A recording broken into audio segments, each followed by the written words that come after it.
consegue agradar a Deus. Esse texto, eu quero iniciar o segundo tópico dessa série de mensagem, porque nesses domingos eu falei sobre o primeiro tópico: eu preciso me movimentar como filho, eu não abrirei mão dos meus direitos. E aí eu falei sobre entendendo o meu coração de filho. Nesse segundo domingo eu falei sobre isso, entendendo o meu coração de filho. Quem tem coração de filho, primeiro, precisa se movimentar como filho. E dentro do se movimentar como filho, eu falei sobre a primeira movimentação do filho pródigo. Não foi de filho, porque ele pede a sua herança, vai embora e gasta. Segunda coisa que ele faz, ele se movimenta para esbanjar o que ele recebe do pai. Terceira movimentação, ele deixa a sua mente ser tomada por um comportamento de escravo. Como eu estou falando sobre eu não abrirei mão dos meus direitos como filho de Deus, eu preciso trazer para você também uma reflexão sobre uma mentalidade de escravo, porque muitas pessoas estão dentro da casa de Deus, estão dentro da igreja, participam dos cultos, participam do Aviva House, a gente está vivendo em unidade, em comunhão, mas alguma coisa você entende que não está bem ajustado, você começa a entender que alguma coisa não está indo. E aí, quando a gente traz uma mensagem como essa, é para levar você a uma reflexão profunda, para que você possa começar a garimpar dentro de você, se você realmente já está revestido de um novo homem, que tem agora a mente de Cristo, comportamento de filho, mente de filho, visão de filho, atitude de filho, ou se ainda existe uma mentalidade de escravo. Porque uma das coisas que a mentalidade de escravo traz com ela, qual é? Eu sou filho de Deus, mas eu não acredito que eu posso viver o sobrenatural. Eu sou filho de Deus, mas eu não acredito que Deus pode fazer um milagre na minha vida. Eu sou filho de Deus, mas eu não acredito que Deus tem vitória para me dar. Que é isso? É uma mentalidade de escravo. Você não se sente participante do reino. Parece que você está sempre se sentindo excluído. Então, essa mensagem que nós temos trazido esses dias, nesses domingos, é para quebrar toda a mentalidade de escravo que tiver sobre você, e você entender de uma vez por todas: você é filho de Deus, você tem direitos como filho, e só existe uma pessoa capaz de fazer você não acessar o teu direito de filho, é você mesmo. Porque enquanto você viver governado por uma mente de escravo, não entendendo os seus direitos, você não acessa esses direitos. Por quê, irmãos? Porque com Deus a gente caminha pela fé, não é pelo que vemos. Então, para eu acessar o ambiente de filho, eu preciso ter fé, acreditar que Deus é o meu Pai, e que Ele está com mais de 8.000 bênçãos que Ele deixou escrito na sua palavra para derramar sobre a minha vida. Então eu quero tomar posse disso, eu quero acessar isso, mas eu preciso mudar a minha mentalidade. Eu falei sobre o filho pródigo semana passada. O filho pródigo estava dentro da casa do pai, Bruno, ele tinha direito de tudo do pai, mas sabe o que ele faz? E você sabe, né, que herança é exercida quando o pai morre, ou a pessoa que tem os bens. Ele vai para o pai e fala: eu sei que você não morreu ainda, mas eu quero os meus direitos, e eu quero ir embora. Só tem uma questão aí. O pai, ele sabendo que o filho estava errado, mas ele resolveu entregar a herança para o filho. É isso que você quer? Toma. E aí o filho que tem uma mente de escravo, o que ele faz? Já alcancei tudo que eu queria na igreja, agora Deus restaurou meu casamento, Deus abençoou minhas finanças, agora eu vou embora, porque eu não preciso mais ficar na casa do pai e nem ficar junto do pai. A mente de escravo, ela está perto do pai buscando interesses próprios. Se você vem para Cristo, eu falei semana passada, se você vem para a igreja em busca de realizar um problema que você tem, quando o problema for realizado, você vai embora como filho pródigo. Agora, quando eu entendo, eu quero Jesus, eu quero Deus como meu Senhor e meu Salvador, eu quero que Ele mude a minha história, mas eu quero viver com Ele para sempre. aí você não vai embora, você permanece. Por quê? Porque aquilo que você já conquistou, Bruno, é só o início do que tem para vir ainda. Ô filho pródigo, Manuel, já peguei a minha parte da herança, vou embora. Que burro, gente, desculpa a palavra. Ele não entendeu que o pai tinha muito mais para dar e foi embora. Ele pegou um pouquinho, Deus só restaurou algo na vida dele. Deus só liberou uma cura sobre a vida dele. Ele já estou abençoado, agora eu vou embora. Ei, é só o início, irmão. É só o início. Você não sabe como ele tem para fazer ainda. Olha para alguém que está do seu lado e fala assim: aquele que começou a obra na tua vida é fiel para fazer infinitamente mais do que você está pensando. Aleluia, é infinitamente mais. Ele tem muito para fazer. Então hoje eu quero falar sobre: eu não sou mais escravo, mas sou filho.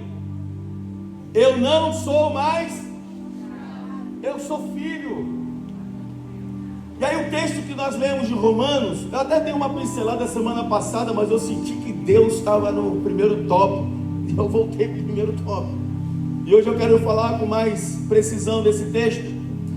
Esse texto de Romanos, Paulo está trazendo uma reflexão sobre a lei e sobre a graça. O que Paulo está falando sobre a lei? Ele está dizendo que a lei está condenando todo mundo. Por que a lei estava condenando todo mundo? Porque ninguém conseguia ser praticante fiel da lei. E se ninguém conseguia praticar a lei em sua totalidade, o que estava acontecendo? A lei estava condenando todo mundo. E se a lei estava condenando a todos, todos então eram pecadores.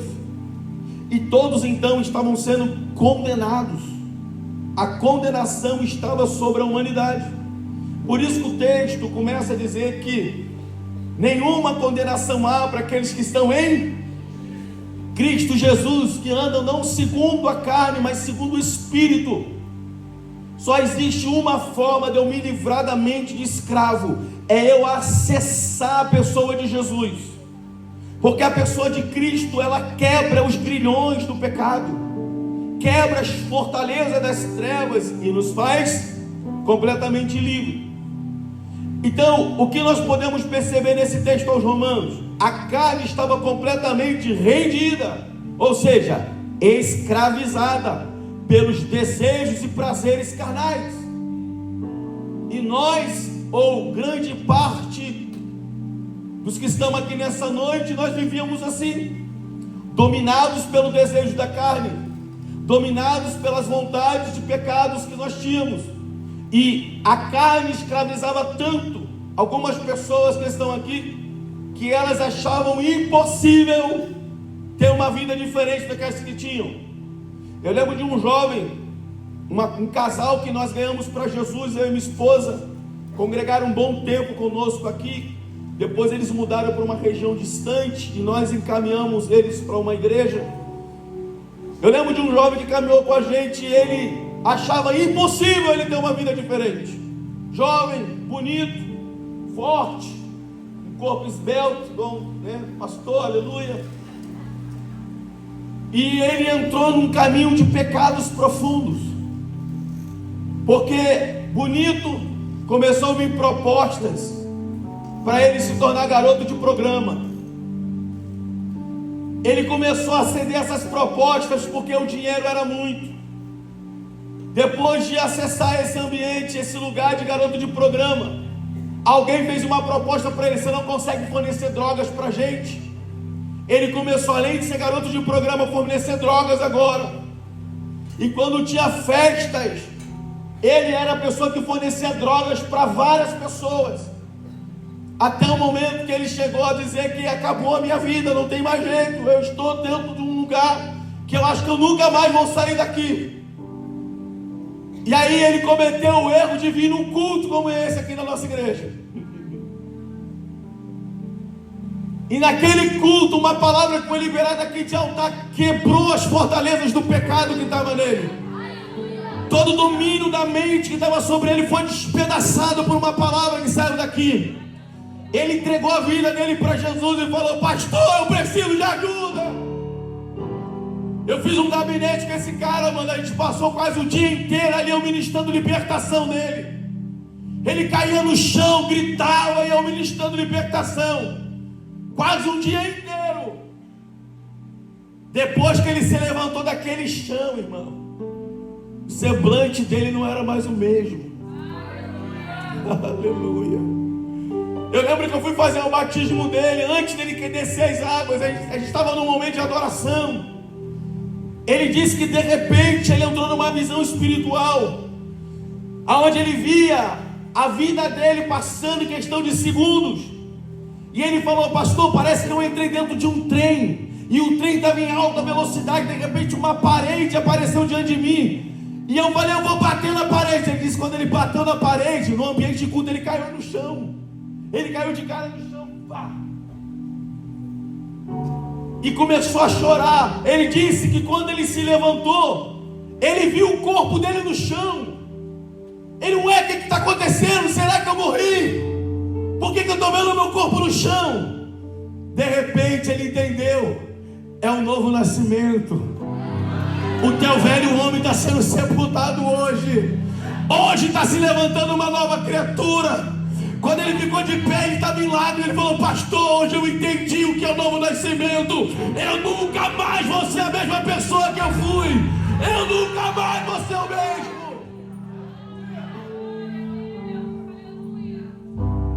Sabe o que é isso? É o poder de Deus, irmão, despedaçando o pecado. Mas a gente só consegue se livrar das garras do pecado através da pessoa de Cristo. E por que isso? Porque a lei da carne é o pecado, Paulo está dizendo. Logo, quem anda sujeito às vontades carnais, essa pessoa tem a ausência do Espírito. E aqui eu quero que você aperte a mão dessa pessoa que está do seu lado até ela fazer ai. Fala, aperta. Ela falou ai. Então aguenta firme aí. Porque esse ai é porque eu vou falar agora. Escute. Muito provavelmente. Eu disse o quê? Muito provavelmente, você que ainda é dominado pelo desejo da carne, o Espírito de Deus não mora em você. Eu disse o quê? Muito provavelmente. Por quê? Porque Paulo está dizendo que a lei da carne é o pecado. Então, se eu estou sendo governado ainda por desejos pecaminosos, muito provavelmente o Espírito de Deus não mora em mim. Por isso, a mente de escravo ainda está sendo dominada pela lei do pecado. Então a lei do pecado é imoralidade sexual. Então a pessoa que é escrava da imoralidade sexual vai praticar o quê? Imoralidade sexual. Quem tinha outros problemas, outros vícios, outras práticas, quando você ainda é dominada pela lei do pecado, é um sinal de que há ausência do Espírito. Por quê? O que Paulo está dizendo? Que a lei do pecado é morte, mas a do Espírito é vida, paz.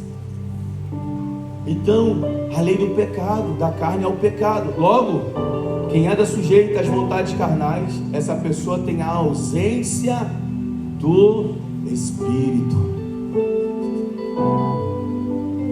Aí você começa a entender por que você não está acessando os seus direitos de filho. Você consegue entender por que você ainda não está conseguindo viver a plenitude do que Deus tem?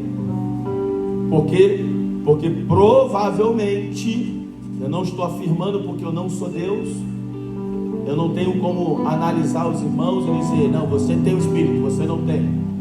O que o texto me faz entender é, se eu vivo sobre a lei do pecado, se eu ainda me sujeito à lei do pecado, o texto está dizendo que eu tenho uma ausência do Espírito. Por quê? Porque o Espírito, ele é vida. A lei do pecado, Paulo está dizendo, é morte, é inimizade contra Deus. Então, se eu sou dominado se a minha mente ainda está sendo escravizada pelos desejos pecaminosos, eu sou inimigo de Deus. Por isso que às vezes você não está acessando o seu direito como filho, porque você está às vezes pensando, cara, eu sou filho de Deus, eu tenho promessa, eu vou viver, mas se o governo da carne está aí, você não vai acessar. E aí eu quero te dar uma notícia que não é muito boa. Você vai viver dentro da igreja, mas sendo escravizado ainda pelo pecado. E quantas pessoas você conhece, quantos escândalos estão na mídia, de líderes, pastores, casais, homens, mulheres, jovens dentro da igreja, mas de repente sai um escândalo horroroso na sociedade, na mídia, e todo mundo fica, mas ele era pastor. Mas ele foi um pastor que se deixou se levar pela mente de escravo outra vez. E uma vez que você acessa de novo a mente de escravo, a lei da carne é o pecado, a pessoa vai voltar à prática de pecados.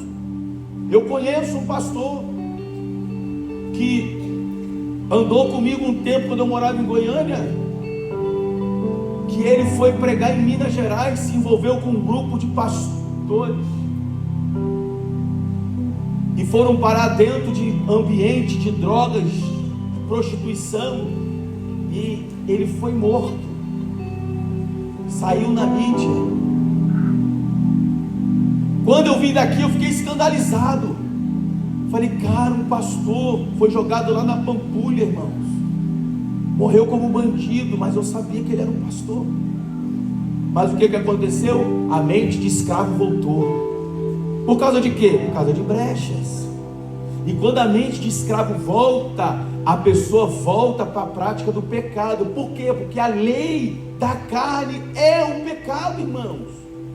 E o pecado, Paulo está dizendo, é inimigo de Deus. Sabe o que o profeta Isaías vai dizer? Os nossos pecados impedem de Deus ouvir as nossas orações.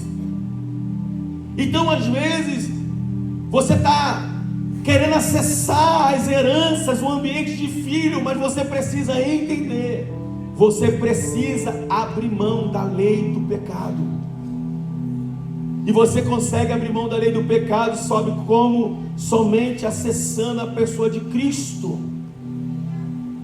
Como que nós podemos perceber que nós estamos sobre a lei da carne e do pecado, e não conduzidos pelo Espírito? É só analisarmos o versículo 2. Quando uma pessoa tem um encontro real com Cristo, essa pessoa será completamente livre das garras do pecado, ou seja, livre dos anseios carnais. Eu não sei se aconteceu isso contigo, mas comigo eu sei que aconteceu, porque eu posso falar da minha experiência. Depois que eu tive um encontro profundo com Jesus, já fumei maconha, esse pecado todo aí. Mas quando eu tive um encontro profundo com Jesus, eu comecei a ter nojo dos meus pecados. Eu olhava para mim e falava, cara, que imundo que eu sou, como eu sou sujo. Sabe por quê? Porque naquele momento a mentalidade de escravo estava sendo tirada, estava entrando a consciência agora de filho. Não foi o que aconteceu com o filho pródigo? No momento de consciência ele disse, o que eu estou fazendo? Até os servos do meu pai comem na mesa, o melhor que está na mesa, e eu estou aqui agora na sarjeta. Quando você realmente tem esse encontro com Jesus, irmão, o pecado começa a ser nojento para você. Você não quer mais relacionamento com o pecado. E por que você não quer mais? Porque você sabe que o pecado é inimigo de Deus, e você não quer mais ser inimigo de Deus.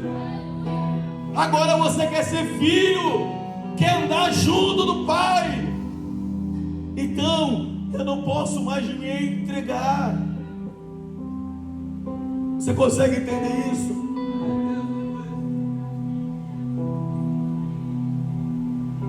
É fácil você entender se o Espírito está em você. É só você analisar como que está. Quando você olha para o pecado, o que você sente? O O que brota dentro de você? Saudade, desejo. Quando você lembra da vida passada, você fala: ah, como era bom. Ou quando você lembra, você fala: cara, que podre que eu era, que nojo. Por que eu vivi esse caminho? E muitas das vezes eu me peguei chorando diante de Deus em oração, dizendo: por que o Senhor demorou tanto para me salvar? Por que o Senhor deixou eu andar por esses caminhos errados? Por que o Senhor não veio antes? Por que eu não te conheci mais cedo, Senhor? Eu poderia ter evitado tanta coisa. Mas sabe de uma coisa? Foi o necessário para que hoje eu pudesse valorizar a grandeza do amor de Jesus e da graça redentora. Talvez você está aqui e o mesmo sentimento pode jorrar em você a partir de agora. Mas não importa os caminhos que você andou, os pecados que você cometeu, eles agora... Tem uma música do Alessandro que diz: quem muito foi perdoado, muito ama. Lembra da lei? É isso?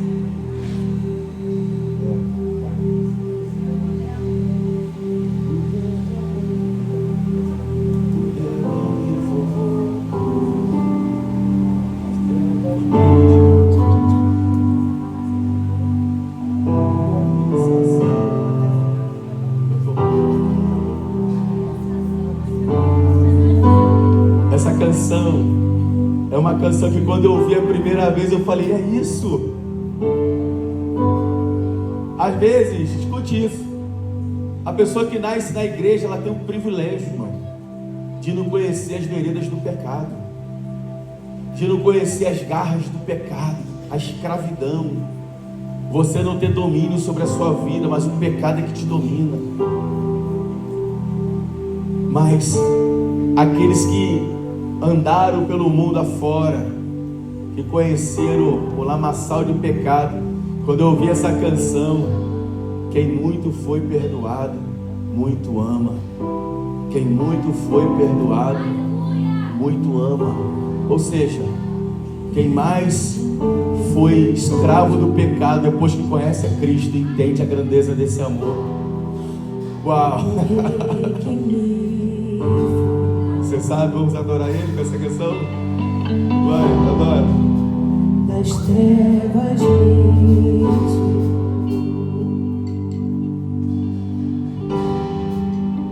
a água que sacia, o pão que vem do céu. Jesus mudou minha vida, cantarei.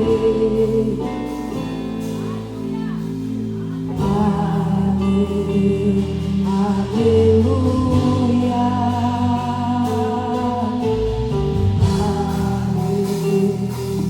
aleluia.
aplaudir o nome dele aí. Tome seu assento aí. É só quem foi muito perdoado, irmão. É só quem andou no lamaçal do pecado consegue entender essa canção. É só quem já passou pelo vale da sombra da morte, como eu já passei, que entende o poder do amor e da graça de Deus. É só quem já foi julgado pelo pecado e foi livre que consegue entender isso. Você consegue entender isso? Quando eu lembro as vezes que eu passei pelo vale da sombra da morte, eu falo, eu te amo. Meu Rei Salvador, eu te amo. Por quê? Porque quem muito foi perdoado, muito ama. Só quem foi livre do jugo do pecado sabe o que é o amor de Deus. Em João 8:32, do 32 ao 36 vai dizer: e conhecereis a verdade, e a verdade vos libertará. Responderam-lhe: somos descendência de Abraão e nunca servimos a ninguém. Como dizes tu, sereis livre? Respondeu-lhe Jesus: em verdade vos digo, que todo aquele que comete pecado é servo do pecado. Ora, o servo não fica para sempre em casa, o filho fica para sempre. Se, pois, o filho vos libertar, verdadeiramente sereis livres. Jesus começa a falar para aqueles homens: vocês precisam ser livres, livres do pecado, livres de tudo aquilo que está aprisionando vocês. Aí sabe o que os religiosos disseram? Mas nós nunca fomos escravos de ninguém, somos filhos de Abraão. Porque é assim, quando você confronta uma pessoa sobre Jesus, sobre Deus, ele vai dizer: todos somos filhos de Deus. Desculpe, irmão, mas isso não é uma verdade. Se você vive sobre o governo da carne, você é escravo do pecado. E o escravo do pecado é inimigo de Deus, a Bíblia diz. Quem é filho? Aqueles que foram libertos pela verdade, libertos do jugo do pecado, liberto da condenação do pecado. E agora o Espírito de vida habita em mim, e eu não tenho mais relacionamento com o pecado, eu não tenho mais desejo pelo pecado, eu não vivo mais da prática do pecado. Eu quero é Deus, eu quero é Deus, eu quero é Deus, eu quero é Deus na minha vida. Cadê você, igreja? Cadê você, querido? Cadê você que quer a glória de Deus? Pelo amor de Deus, reage aí.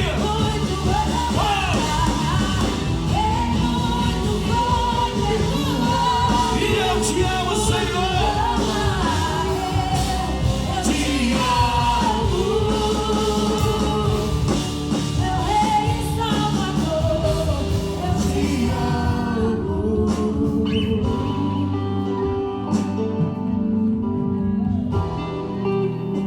O texto que nós lemos, se nós analisarmos o versículo 3, o texto vai dizer que a lei estava enferma. E por quê? Porque ninguém conseguia ser praticante fiel. Paulo está dizendo: a lei está enferma, porque ninguém consegue praticar a lei. A gente está vivendo, nós temos aqui o doutor Bruno. Se você precisa de um bom advogado, fica de pé, doutor Bruno, te apresentar aqui, fazer o merchan do Brunão. Se você precisar de um bom advogado, ele era criminalista, ou está ainda na criminalista. Se você precisar de um criminalista, vai que tu precisa, ele sei. A gente tem hoje no país, não querendo falar de política, mas o que eu estou falando da lei enferma, um STF que não cumpre a lei. Nós temos um ministério no nosso país, arquitetado ou regido por um homem chamado Alexandre de Moraes, que não cumpre a lei. Ele faz o que ele quer e o que ele acha que tem que ser feito. Ou seja, a lei está enferma. A lei não tem o seu vigor. Ele não cumpre tudo aquilo que aqueles homens passados, elaboraram para realmente garantir a democracia do país. Ele quebrou todas as leis. A lei se tornou enferma. Ela não tem mais eficácia. Mas o discurso, para quem não lê e para quem não pesquisa, nós estamos estabelecendo a democracia do país. E aí, para quem não é lei, para quem é leigo e não lê, não se informa, acredita nesse discurso. Mas a lei está enferma, a lei não tem mais eficácia, a lei não tem mais força no Brasil. Era isso que Paulo estava dizendo. Olha, a lei está enferma. Por que ela está enferma? Porque os homens estão sob o domínio do pecado, eles estão sob o governo do pecado, então ninguém consegue cumprir a lei. A lei se tornou enferma. Então o que fica para nós é o entendimento de que precisamos deixar de ser governados pelos desejos carnais e andarmos em espírito. Por que isso, irmãos? Porque não queremos mais ser escravos dos desejos pecaminosos que nos levam para longe de Deus. E aí eu quero abrir aqui um parênteses para dizer para você o seguinte: se a lei está enferma, ninguém vai ser salvo por causa da lei. Por que prenderam Jesus, crucificaram Jesus e mataram Jesus? Porque a lei dizia: no sábado é dia de descanso. No sábado Jesus curou. No sábado é proibido trabalhar. No sábado Jesus estava na rua fazendo milagres. Eles olham e falam: ele está quebrando a lei. Aí Jesus fala: mas vem cá, foi Deus que deu a lei para o homem ou Deus deu o homem para a lei? O sábado foi feito para o homem ou foi o homem que foi feito para o sábado? Aí ele olha para aquele homem enfermo no chão e fala: ei filho, porém eu te digo, levanta, toma o teu leito e anda. Aí eles ficam doidos: não, pecador, você está fazendo algo que não é para fazer no sábado. Jesus fala: qual de vocês, que se uma ovelha cair no buraco, vocês não largam tudo e vai tirar ela de dentro do buraco? Seus hipócritas. Mas eu digo a esse homem que ele vale muito mais do que um bezerro, muito mais do que um boi. Então no sábado, hoje, eu vou curar ele sim, porque a vida do homem está acima da lei. O que eu quero dizer para você? Pela lei nós estávamos sendo todos condenados. Então Cristo vai, remove o jugo da lei, diz: a partir de agora eu estabeleço um nível de graça. O nível de graça: pela graça sois salvos, não por mérito próprio, mas pelo poder de Deus. Pelo poder de Deus. Escute isso. Então a partir de agora eu não tenho que cumprir a lei? Não, muito pelo contrário. Nós vamos cumprir a lei, mas não é a lei que me salva. Porque pela lei eu podia dizer: Bruno, é mérito meu, eu sou cumpridor da lei, eu estou sendo salvo porque eu cumpro a lei. Aí Cristo diz: seu hipócrita mentiroso, você peca, você erra, você falha. Lembra da mulher que foi achada em adultério? Quando ela cai aos pés de Jesus, Jesus já se abaixa e começa a escrever. Quando eles olham que eles querem apedrejar, eles dizem: opa, quem dentre vós não tem pecado? Sabe qual é o problema? Vocês pegaram ela no ato. Mas se eu abrir uma telinha na televisão aqui, será que vai aparecer o que de vocês? Era o que Jesus estava dizendo. Se alguém não tem pecado, que atire a primeira. Mas eles não eram praticantes da lei? A pedrinha caindo.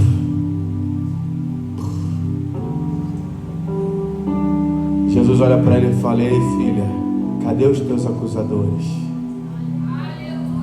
Pela lei você está sendo condenada, mas a graça chegou. E aonde abundou o pecado, superabundou a graça de Deus. Superabundou a graça de Deus. Superabundou a graça de Deus. Por isso não importa a quantidade de pecado, se tem arrependimento, a graça te alcança. A graça te alcança. A graça te alcança.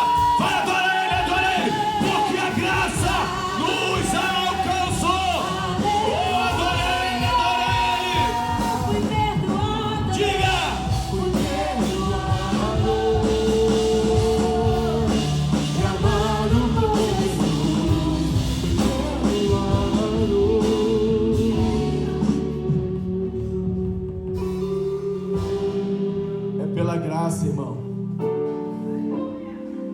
que ninguém se glorie.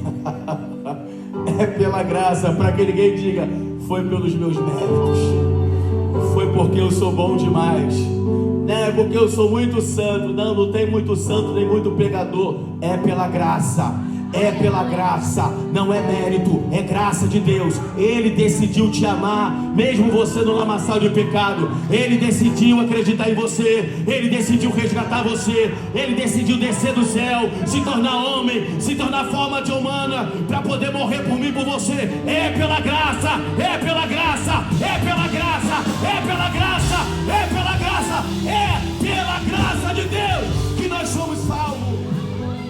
Pela graça.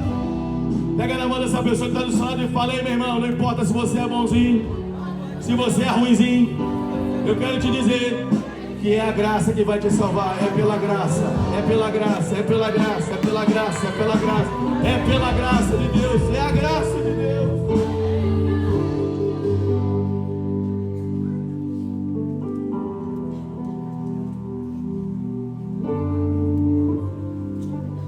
Em Gálatas 4 diz: mas quando chegou a plenitude do tempo, Deus enviou seu filho, nascido de mulher, nascido debaixo da lei, a fim de redimir os que estavam sobre a lei, para que recebêssemos a adoção de filhos. Agora Cristo se manifesta para que nós que estávamos sendo condenados pela lei, que não tínhamos direito algum, pudéssemos ter direito a alguma coisa. Então Ele vem na plenitude dos tempos. Plenitude dos tempos significa pecado extremo. A humanidade estava perdida. Então Cristo vem, e agora Ele vem estabelecer o seu reino, para que nós, nascidos de mulher, que estávamos debaixo do jugo da lei, pudéssemos ser redimidos e fôssemos recebidos por adoção. E eu vou encerrar aqui a mensagem dessa noite. O que é que significa esse termo? Recebidos por adoção. Uma vez que me torno filho de Deus, eu passo a ser filho por adoção. E o que isso significa? Ser um filho por adoção na Bíblia significa ser adotado por Deus através da fé em Cristo Jesus, para se tornar um filho legítimo de Deus, com todos os privilégios de herança e filiação.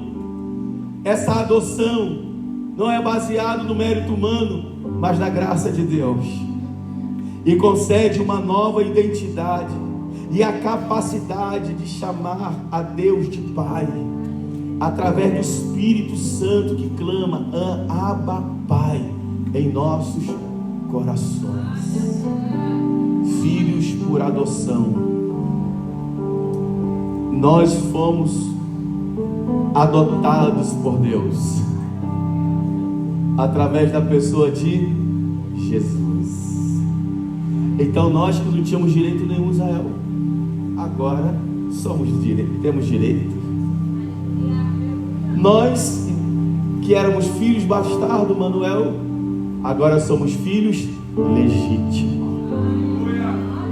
Uma vez, Bruno, Paulo e Pedro brigam, tem uma discussão, porque Pedro queria pregar só para judeu.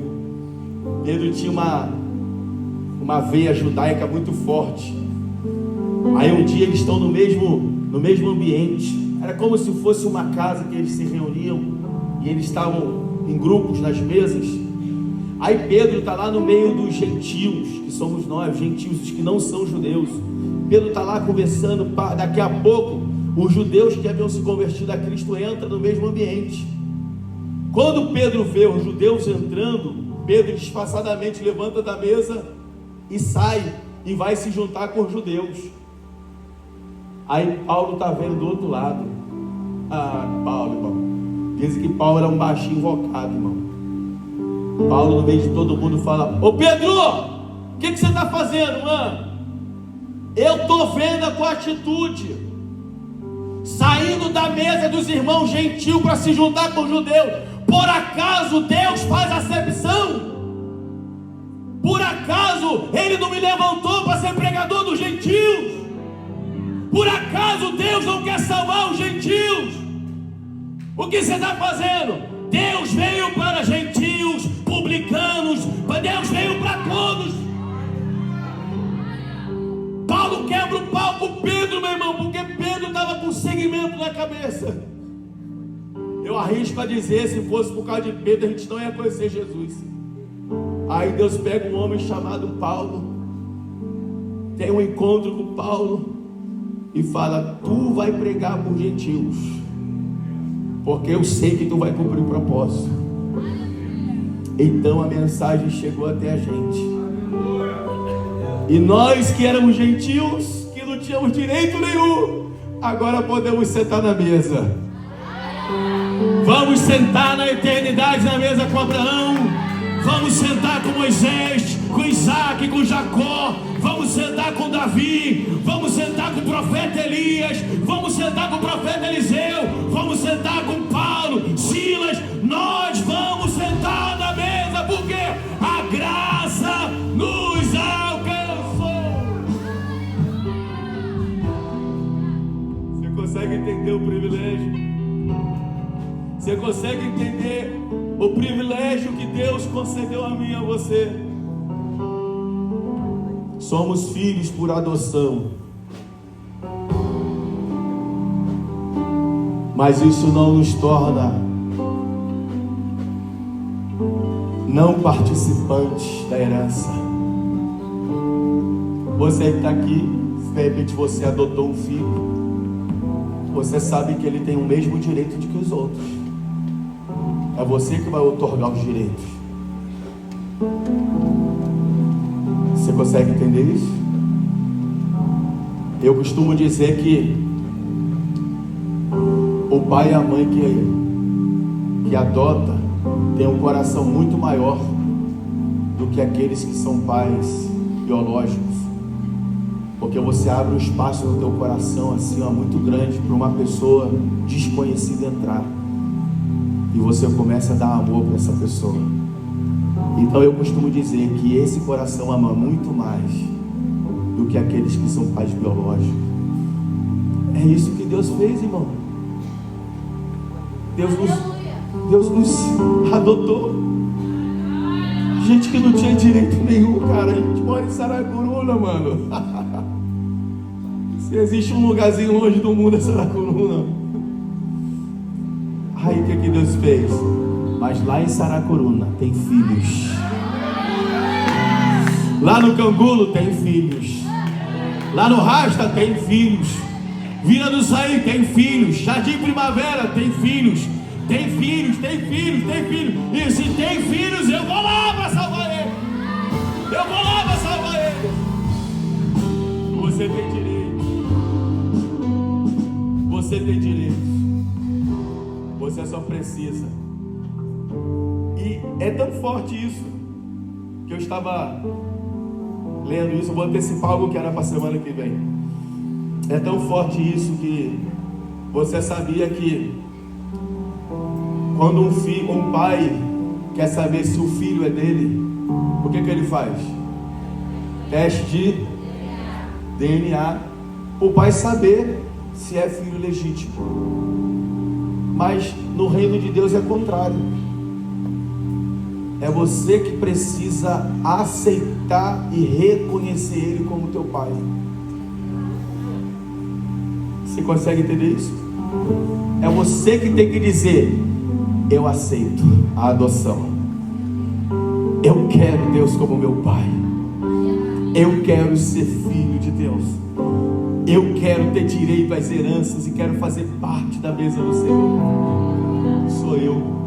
Então quando eu faço isso, Apocalipse capítulo 3 diz: eis que estou à porta e bato. Se alguém abrir a porta, eu entrarei. Farei nele morada e com ele cearei. Quando você aceita a filiação de Deus, a paternidade de Deus, sabe o que vai acontecer a partir de agora? Esse sangue que está aí na tua veia vai sumir, vai entrar um sangue azul.